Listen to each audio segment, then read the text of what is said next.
Hey, it's Brock here from Rock Hill Farms. This week we received 500 Christmas trees for our new Christmas tree farm. Last fall we planted 250 and we're doing another 500 this spring. I think I'm going to do 750 this fall and that'll get us to 1,500 in the first 2 years. And then I think I'm going to do 1,000 every year after that, at least until we see what the demand in the area is going to be and what we can actually maintain. But I'm excited to have these trees and I'm excited to get them planted. The problem is the ground's too wet. I just walked down there, I took the camera, so I'll put some footage of that as we go. But I walked down where I want to plant, and at the first half of the row, it's damp, but it's not too soft. You get about halfway down and you start to hear a little squish as you walk. And by the last 50 feet, it's almost muddy down there. So we've got the rest of today and tomorrow that it's warm and windy and sunny, and hopefully it will dry out and I can till it up and plant all these trees. But just in case it doesn't get dry enough, it's going to rain the following day.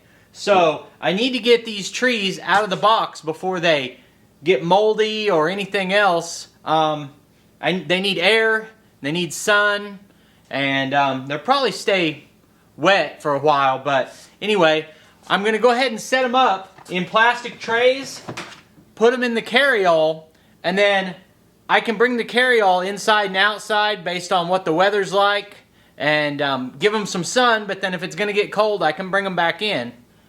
And I'll have to do that until we have at least probably 3 days of dry weather in a row, so that the ground will dry out enough to plant. So let's open these up. These are the Fraser fir trees. Show you those.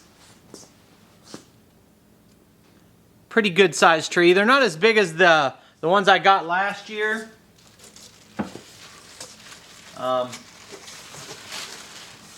I've got already down there, I have white spruce, white pine, and balsam fir. These are Fraser fir, and then here I have scotch pine. Now for what I paid for these scotch pine trees, see who I ordered these from. Peterson's Riverview Nursery. Then the other ones I got from Van's Pines. Now you don't know until you plant them and see how well they do, but my initial impression is that for what I paid for these white pines, they're in excellent condition. I'm going to have to do some more research in the next few days. I've not planted anything with open roots like this, so I don't know what I need to do different. I know you do have to have the concern that they don't J-root and try to grow your roots up. But I'll have to look into that. But these are a nice, healthy looking tree, and they were less than $1 a piece, so I was really impressed with the price on those.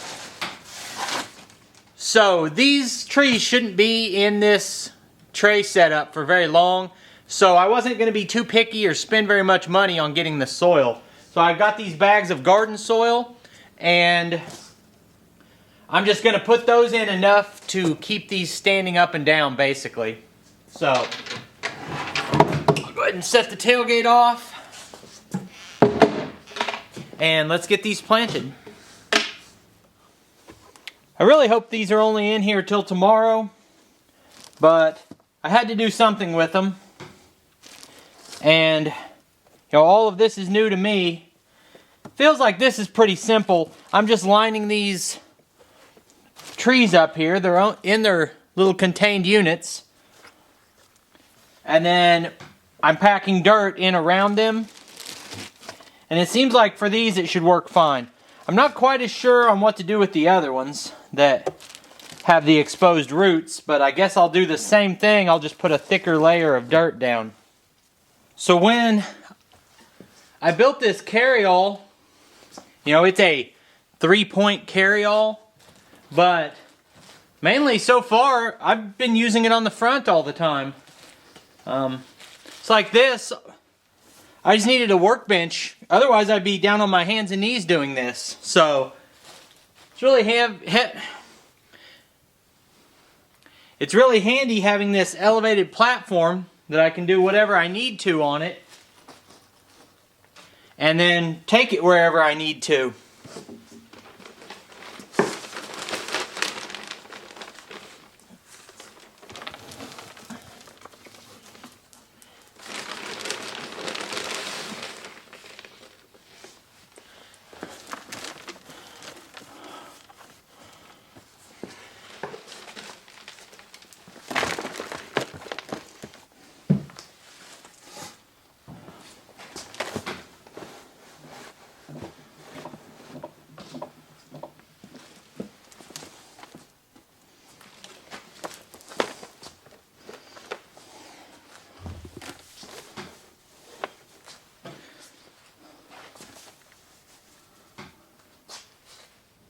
So if you didn't notice, I don't know what I'm doing.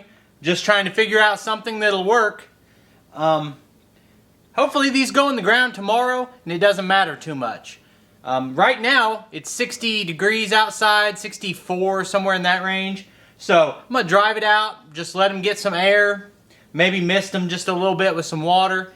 And then like I said, hopefully get them in the ground tomorrow. But if we have to wait out the next batch of rain, then I'll do a little more research on the best way to store these plants until they go in the ground. I'm going to end this video with some footage of the planting area, showing what we've already planted and where we're going to put these and what the ground's like right there. But I appreciate you taking the time to watch this video. In a minute you'll see links on the screen to a couple more of our videos, and I'll see you next time.